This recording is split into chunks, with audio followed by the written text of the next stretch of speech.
মৰমৰ ছাত্ৰ-ছাত্ৰীসকল জিএনবি টেষ্টৰ এটা অতি গুৰুত্বপূৰ্ণ মেথছৰ এটা গুৰুত্বপূৰ্ণ পাৰ্ট হৈছে লসাগু আৰু গসাগু অৰ্থাৎ এলচিএম আৰু এইচএম আৰু এই চেপ্টাৰৰ পৰা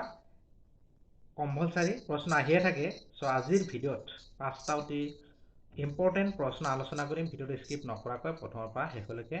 চাবা প্ৰথম প্ৰশ্নটো চোৱা কোনটো বৃহত্তম সংখ্যাৰে 285 আৰু 1249ক হৰণ কৰিলে ক্ৰমে 9 আৰু 7 ভাগশেষ হিচাপে থাকে সো এই প্ৰশ্নটো চোৱা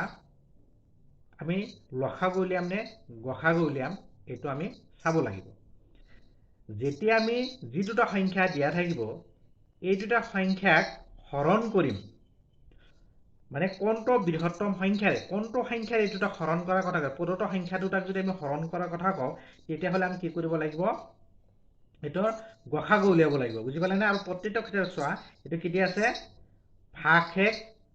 থাকিব অৰ্থাৎ এই দুটা সংখ্যা পৰা আমি যেতিয়া গসাগু কি হ'ব যে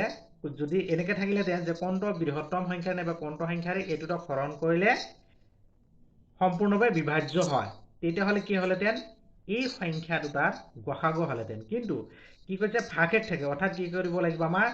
এই ভাগশেষ দুটা প্ৰথমতে বিয়োগ কৰি ল'ব লাগিব অৰ্থাৎ 285 minus 9 কিমান হয় 276 আৰু 1249 minus 7 এটো হচ্ছে কিমান 1242 অৰ্থাৎ এই দুটা সংখ্যাৰ আমি যদি কি উলিয়াও গসাগু উলিয়াও এই গসাগুটো কি হ'ব এই দুটা সংখ্যাক হৰণ কৰিলে কি হ'ব সম্পূৰ্ণৰূপে বিভাজ্য হ'ব বুজি পালানে সো এটা কি উলিয়াম এই দুটাৰ আমি যদি দীৰ্ঘ হৰণ নিয়মেৰে এটো আমি কি উলিয়াই লও গসাগু উলিয়াই লও তো চা কিমান বাৰ যাব এটো চা 4 বাৰ যাব 4 বাৰ গলে কিমান হ'ব 1104 মাইনাস কৰি দিয়া কিমান ওলাব 138 এবাৰ 138 যদি আকৌ হৰণ কৰি দিও 276 ৰে কিমান হ'ব চোৱা এটো কিমান বাৰ যাব দুইবাৰ যাব দুইবাৰ দিলে কিমান হ'ব চোৱা 672 অৰ্থাৎ ভাগশেষ কি হৈ গল আমাৰ 0 হৈ গল অৰ্থাৎ কি হ'ব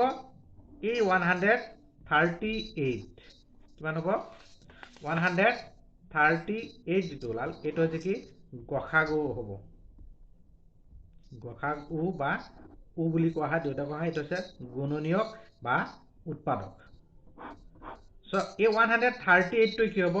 এই সংখ্যা 130 অৰ্থাৎ এই অপচনটো কি হ'ব শুদ্ধ হ'ব 138 এ যদি আমি এই দুটা সংখ্যা হৰণ কৰি দিও সম্পূৰ্ণভাৱে বিভাজ্য হ'ব যেহেতু আমাৰ প্ৰশ্নটো দিয়া আছিল ভাগশেষ থাকিব অৰ্থাৎ ভাগশেষ দুটা আমি বিয়োগ কৰি ল'ব লাগিব বুজি পালানে সো এটো আমাৰ কি গসাগু উলিয়াব লাগিব তাৰ পিছত আৰু এটা ইম্পৰ্টেন্ট প্ৰশ্ন এটো চোৱা দিয়া আছে 16 তাৰ পিছত আছে 28 16 28 80 77 ৰে হৰণ কৰিলে প্ৰতিবাৰে 8 ভাগশেষ হিচাপে থকা ক্ষুদ্ৰতম স্বাভাৱিক সংখ্যাটো হৈছে অৰ্থাৎ ইয়াত কি দিয়া আছে এই কেইটা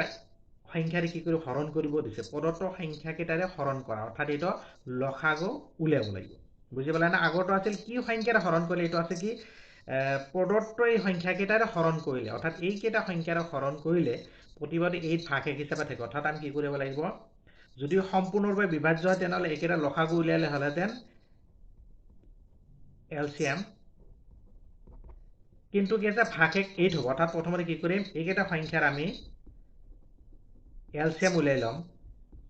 77 এটো চোৱা 3 হৰণ কৰিলে 2 দিলে 8 14 40 এটো নাযায় 77 আকৌ এটো 2 ৰে দিয়া 4 7 20 77 আকৌ 2 ৰে দিলে 2 7 10 77 আকৌ 2 ৰে দিয়া এটা কিমান হলো 1 7 5 77 আকৌ এটা 7 ৰে দিয়া 1 1 5 11 অৰ্থাৎ কি হ'ব আমাৰ এই সংখ্যা কেইটা পূৰণ কৰি দিয়া কিমান ওলাব চোৱা একেটা পূৰণ কৰি দিলে তো তোমালোকে পূৰণ কৰি চোৱা কিমান ওলাব 6160 বুজি পালানে অৰ্থাৎ এই সংখ্যা এই সংখ্যাকেইটা প্ৰদত্ত সংখ্যাকেইটাৰে হৰণ কৰিলে সম্পূৰ্ণৰূপে বিভাজ্য হ'ব 6160 কিন্তু ইয়াত দি আছে কি 8 ভাগশেষ হিচাপে অৰ্থাৎ কি হ'ব ইয়াৰ লগত আৰু এটা 8 প্লাস হ'ব বুজি পালানে অৰ্থাৎ 6168 টো এনসাৰ হ'ব তা এই সি নম্বৰ অপচনটো কি হ'ব শুদ্ধ হ'ব বুজি পালানে সো প্ৰশ্নটো কোনটো লখাগু উলিয়াব দিছে না গসাগু উলিয়াব দিছে এই কনসেপ্টটো ক্লিয়াৰ হ'ব লাগিব বুজি পালানে তাৰ পিছৰটো হৈছে 3 নম্বৰ প্ৰশ্নটো চোৱা এটো দি আছে 24 15 36 এৰে সম্পূৰ্ণৰূপে বিভাজ্য বুজি পালানে এই প্ৰদত্ত সংখ্যাকেইটাৰ কি কৰা হৈছে বিভাজ্য মানে হৰণ কৰা যাতে এটো চোৱা প্ৰদত্ত সংখ্যাকেইটা যদি হৰণ কৰাৰ কথা কোৱা হ'ব তেতিয়া কি হ'ব তোমাৰ এলসিএম হ'ব অৰ্থাৎ কি হ'ব লসাগু হ'ব বুজি পালানে লসাগু হ'ব এবাৰ চোৱা এইকেইটা সম্পূৰ্ণৰূপে বিভাজ্য 6টা অংকৰ বৃহত্তম সংখ্যাটো উলিয়াব দিছে গতিকে প্ৰথম কাম হৈছে কি এইকেইটা সংখ্যাৰে হৰণ কৰিলে যিটো লখা মানে ওলাব এটো কি কেনেকৈ উলাম আমি লসাগু উলিয়াম প্ৰথম কাম হ'ব কি আমি এইকেইটা লসাগু উলিয়াই লওঁ 15 36 এটো 2 এৰে হৰণ দিলে কিমান বাৰ যাব চোৱা 12 15 18 তাৰ পিছত 2 দি দিলে 6 15 9 এবাৰ 3 দি 3 2 15 3 আকৌ এটো যদি 3 দি দিয়া হ'ব 5 1 অৰ্থাৎ এইকেইটা ইনটু কৰি দিয়া কিমান ওলাব 2 to 4 তাৰ পিছত 12 36 ইফালে 10 কিমান ওলাল 136 অৰ্থাৎ 360 এবাৰ চোৱা এইকেইটা সংখ্যাৰে সম্পূৰ্ণৰূপে বিভাজ্য সংখ্যাটো হৈছে 360 এবাৰ আমাক কি উলিয়াব দিছে 6টা অংকৰ বৃহত্তম সংখ্যাটো উলিয়াব দিছে অৰ্থাৎ আমাৰ কি কৰিব লাগিব 360 ৰ মাল্টিপল উলিয়াব লাগিব কেনেকৈ উলিয়াম আমি 6টা অংকৰে লিখিব পৰা আটাইতকৈ ডাঙৰ সংখ্যাটো কিমান কি হ'ব 6টা 9 হ'ব 1 2 3 4 5 6 6টা 9 হ'ব গতিকে এই 6টা 9 হৈছে আটাইতকৈ ডাঙৰ সংখ্যা কিন্তু কি হ'ব লাগিব প্ৰদত্ত সংখ্যাকেইটা বিভাজ্য হ'ব লাগিব অৰ্থাৎ কি হ'ব 360 ৰে এই সংখ্যাটোক প্ৰথমতে ডিভাইড দিয়া কিমান ওলাব চোৱা দুইবাৰ দিলে কিমান হ'ব 7 20 বিয়োগ কৰি দিয়া কিমান ওলাব চোৱা ইফালে হৈছে তোমাৰ কিমান 9 7 2 আকৌ এই 9 নমাই দিয়া কিবাৰ যাব 7 যাব 2520 2520 আকৌ মাইনাস 9 7 2 এটো 9 নমাই দিয়া এটো হল আকৌ 7 টাইম যাব এটো কিমান হ'ব 2520 এটো আকৌ কি কৰা মাইনাস কৰা 7 2 7 9 এই 9 নমাই দিয়া এবাৰ কি আকৌ 7 বাৰ যাব গতিকে কিমান হ'ব 2520 মাইনাস কৰিলে কিমান হ'ব চোৱা 9 তাৰ পিছত 7 2 217 এবাৰ চোৱা যদি 360 ৰ সম্পূৰ্ণৰূপে বিভাজ্য হ'ব লাগে তেনেহলে কি প্ৰদত্ত সংখ্যাৰ পৰা এই বাকি টকা ভাগশেষ টকাখিনি মাইনাস কৰিব লাগিব অৰ্থাৎ 1 2 3 4 5 6 তাতে ডাঙৰ সংখ্যা সম্পূৰ্ণ বিভাজ্য হ'লে হলে 279 এটো মাইনাস কৰিব লাগিব বুজি পালানে 0 7 এটো হৈছে 2 এটো হৈছে 7 1 2 3 অৰ্থাৎ 720 থকা যেটো আছে এই সংখ্যাটো কি হ'ব 360 ৰে সম্পূৰ্ণৰূপে বিভাজ্য হ'ব আৰু সেই সংখ্যাটো কি হ'ব প্ৰদত্ত যেটো 24 15 36 ৰে সম্পূৰ্ণ বিভাজ্য 6টা অংকৰ বৃহত্তম সংখ্যা হ'ব তাত এই বি নম্বৰ অপচনটো শুদ্ধ হ'ব বুজি পালানে নেক্সট 4 নম্বৰ প্ৰশ্নটো চোৱা এটা প্ৰশ্ন দি আছে যে নিম্নলিখিত কোনটো সংখ্যা 3 4 5 আৰু 6 এৰে হৰণ কৰিব পাৰি বুজি পালানে কোনটো সংখ্যা এটৰে হৰণ কৰিব পাৰি অৰ্থাৎ কি কৈছে তোমাৰ এইকেইটা সংখ্যাৰে হৰণ কৰা প্ৰদত্ত সংখ্যাকেৰে যেতিয়া হৰণৰ কথা কোৱা হ'ব তেতিয়া হলে কি হ'ব এলসিএম লাগিব লসাগু বুজি পালানে এইকেইটা সংখ্যাৰে হৰণ কৰিব পৰা সংখ্যা উলিয়াব দিছে অৰ্থাৎ কি হ'ব এইকেইটা সংখ্যাৰে হৰণ কৰিবলৈ হলে এটো লসাগু হ'ব অৰ্থাৎ হ'ব 3 4 5 আৰু 6 এইকেইটা লসাগু উলিয়াব 3 মেৰে কৰা 3 থাকি গল 2 2 গুণ 4 5 3 আকৌ 6 টো 3 ৰে 3 1 গুণ 3 2 থাকিল 5 থাকিল 3 1 গুণ 3 অৰ্থাৎ কি হ'ব 2 3 into 2 into 5 3 2 6 6 আৰু 10 কিমান হ'ব 60 বুজি পালানে যে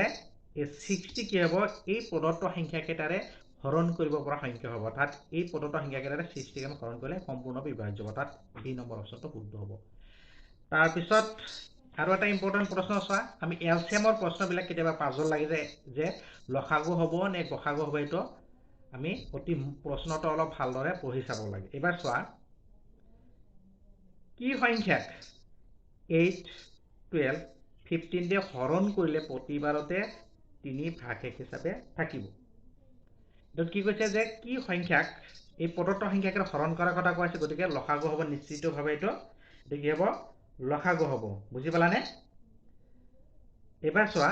এইকেইটা সংখ্যাৰে হৰণ কৰিব লাগিব, লসাগু হ'ব মানে সেইটো সম্পূৰ্ণ বিভাজ্য হ'ব, কিন্তু প্ৰত্যেকবাৰতে 3 ভাগশেষ থাকিব, অৰ্থাৎ কি কৰিব লাগিব, প্ৰথমতে আমাৰ লসাগু উলিয়াই ল'ব লাগিব। এতিয়া চোৱা, 2ৰে দিলে 4, এইটো 6, এইটো হৈছে 15, আকৌ 2ৰে দিলে 2, এইটো হৈছে 3, এইটো হৈছে 15। এবাৰ 3ৰে দিয়া, 3 1 গুণ 3, 3 5 গুণ 15, এবাৰ চোৱা 2 2 গুণ 4, 3 4 গুণ 12 আৰু 10, কিমান হয় 120। এবাৰ চোৱা, এইকেইটা সংখ্যাৰে হৰণ কৰিব পৰা একেবাৰে সম্পূৰ্ণ বিভাজ্য সংখ্যাটো হৈছে 120, কিন্তু কৈছে 3 ভাগশেষ হিচাপে থাকিব, অৰ্থাৎ কি হ'ব, ইয়াৰ লগত 3 প্লাছ হ'ব, 123। চ' 3 নম্বৰ অপশ্যনটো শুদ্ধ হ'ব। বুজি পালানে? এই লসাগু আৰু গসাগুৰ যেতিয়া প্ৰশ্নসমূহ কৰিবলৈ দিব, চাবা প্ৰদত্ত সংখ্যাকেইটাৰে যেতিয়া হৰণ কৰাৰ কথা কোৱা হ'ব, তেতিয়া লসাগু উলিয়াব লাগিব। এতিয়া ধৰা যদি সম্পূৰ্ণ বিভাজ্য কৰা, তেতিয়াহ'লে ডাইৰেক্ট এনচাৰটো ওলাব। আৰু যদি কয় তোমাৰ ভাগে কিবা এটা আছে, তেতিয়া প্লাছ কৰি দিলে হ'ল। আৰু যেতিয়া উলিয়াব লগা সংখ্যাটোৰে যেতিয়া হৰণৰ কথা ক'ব, তেতিয়াহ'লে গসাগু উলিয়াব লাগিব। বুজি পালানে? চ' আশা কৰিছোঁ ভিডিঅ'টোৰ যোগেদি এই লসাগু আৰু গসাগু সম্পৰ্কীয় কনচেপ্টটো কিছু হ'লেও ক্লিয়াৰ হৈছে। চ' আজিৰ ভিডিঅ'ত এই গসাগু আৰু লসাগু সম্পৰ্কীয় 5টা অতি ইম্পৰ্টেণ্ট প্ৰশ্ন আলোচনা কৰিলোঁ। ভিডিঅ' ভাল লাগিলে লাইক আৰু শ্বেয়াৰ কৰিবা, আৰু GNB গুৰুত্বপূৰ্ণ ভিডিঅ'সমূহ চাবলৈ যিসকলে চেনেলটো ছাবস্ক্ৰাইব কৰা নাই, চেনেলটো ছাবস্ক্ৰাইব কৰি নটিফিকেশ্যন বেলটো অল কৰি দিবা।